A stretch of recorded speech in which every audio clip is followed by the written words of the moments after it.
c'est hyper dur, hyper violent. C'est une épreuve, mais c'est fort, c'est puissant, c'est un objet extraordinaire. Charles Reznikov, c'est un mec, tout son travail littéraire a été un travail de fourmi. C'est quelqu'un qui travaille à partir de verbatim, de procès. Il va les transformer en histoire, en quelque chose d'intelligible, presque poétique, mais toujours pour témoigner d'une violence, d'une dureté, de quelque chose d'abominable et en même temps qui décrit extrêmement bien la situation. Dans Témoignage, ça te raconte la rue vers l'or. Donc en fait, tu vas découvrir des gens qui, en 1800, aux États-Unis, aient dû, à un moment donné, avoir un procès pour des milliers de raisons. Et c'est incroyable parce que c'est vrai. C'est de l'histoire, et c'est beau, et c'est intéressant à lire, et c'est dingue. Il l'a fait aussi pour l'Holocauste. Alors là, petit warning, c'est hyper dur.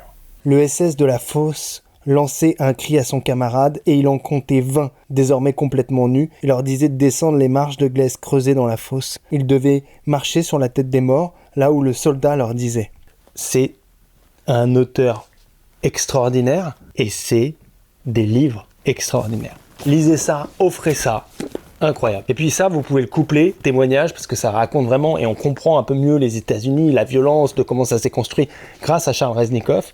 Puis c'est beau, hein, la langue là, pour le coup, le gars, il sait écrire, mais c'est un truc de dingue. Hein. Tu peux le coupler avec l'histoire des États-Unis de Howard Zinn, puis bah, t'as quand même un bon gros pavé pour essayer de comprendre un petit peu ce pays dingue et fascinant. Allez.